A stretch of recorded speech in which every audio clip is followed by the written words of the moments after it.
As you see here, we have the chiseling away of Hatshepsut, Queen King Hatshepsut.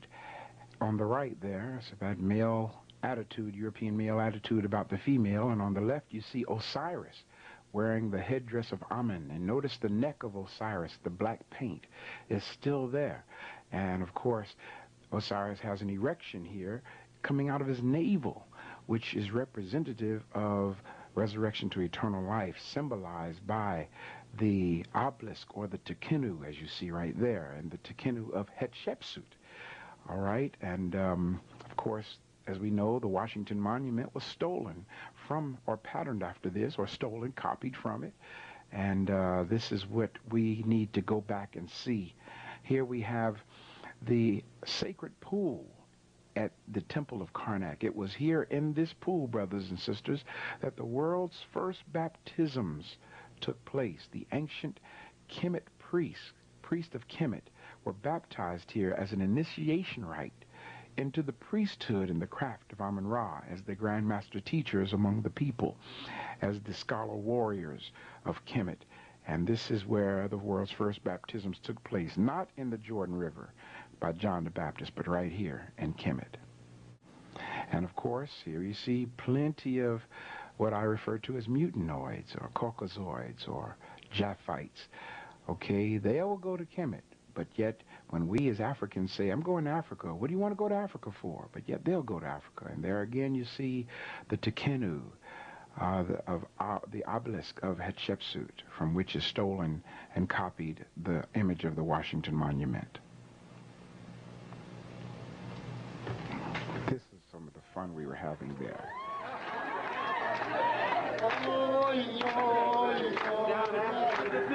This brother greets us every year when we go to Kemet, and whenever he sees us, he treats us differently than he treats the white folk. Of course, he's from Nubia, and he will come and dance with us, and because he always says, welcome home, my Nubian brothers and sisters, Nubian Americans.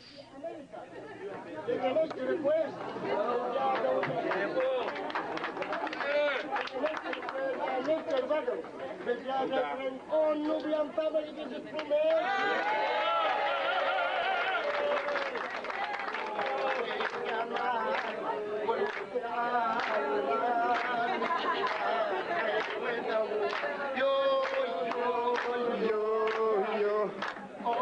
Nubian celebration right here in the Temple of Karnak.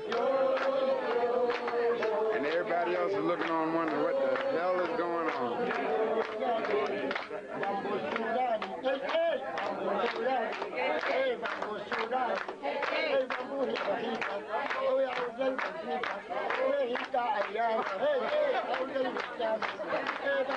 And of course behind us,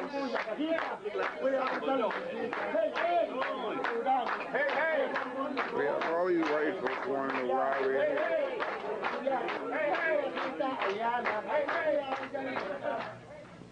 Now, here we have another pylon. Notice what we have here. We have the story of Remetsu. Remetsu Meriamun here is sitting on the square. And here we have the story of where Remetsu asked Ptah to give him wisdom on how to rule his kingdom. And what Ptah did is he sent an angel to him, Shanu, and that is the lady that you see here, where she picks from the tree. And if you notice, you can see the tree in the background. She chooses to pick fruit from the tree of life to give to Ramses or Isamat Ra, to give him wisdom on how to rule his kingdom. That's what this story is about. What Europe did is they came and they saw this pylon inscribed in the walls of the temple of Ramesses, and they, as they do everything else, they stole it, copied it, and plagiarized it, and represented it in what we now know as the Adam and Eve story, to whereas Eve gave Adam the forbidden fruit. No, my brothers and sisters, that too is a fabrication of the European mind. Here is the original story here of where the fruit was taken from the tree of knowledge to give to Ramesses, to give him the wisdom that he needed to rule his kingdom effectively and as Ptah, or God, would have him do so. Right here. And here we are returning from the tombs of the nobles in our felucca boats. And as you can see, we're having a good time on the Nile River here.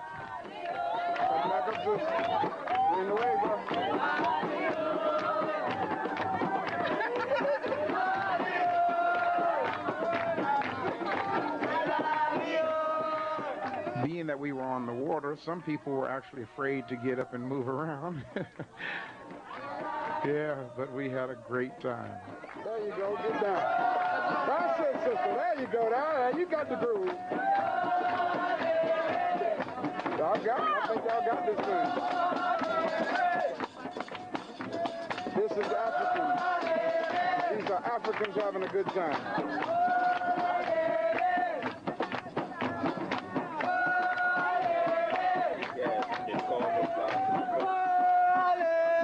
You can see our Nubian brother is just as dark as we are.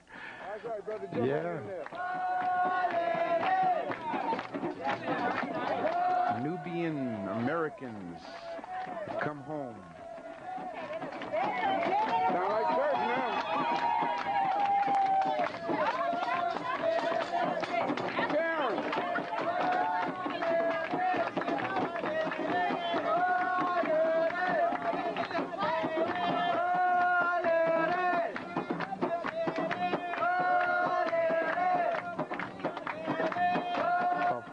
All three boats were having a good time. Oh, look who made it.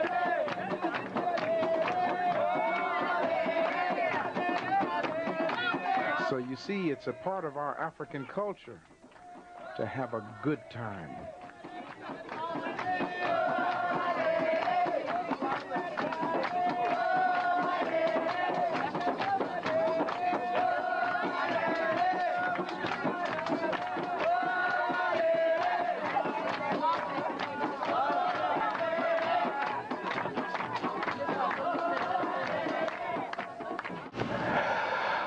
I pray that as you watch this videotape that you were able to see for yourself the African origins of Western civilized thought.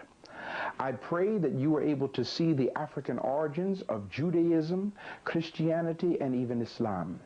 I pray with everything in me that this videotape will change your life and that you will return to your African consciousness. Brothers and sisters, it's time for us as African people to have our African minds liberated from European concepts. And the only way that's going to happen is we must see the truth, understand the truth, incorporate the truth, and get rid of the lie.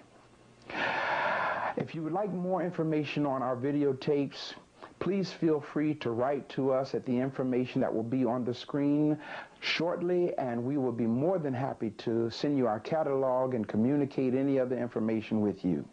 We also invite you to come and go with us next year to Kemet. Oh yes, we go every year. You can call the number at the screen and get more information about that as well. My brothers and sisters, thank you for sharing this videotape with us. And I pray that as you go your way, the truths that you've seen in this tape will continue to germinate and take root in your heart and in your mind until you also stand up as an African warrior scholar and say, we must reclaim our history and teach the truth of Africa so that African people will be free. Hotep.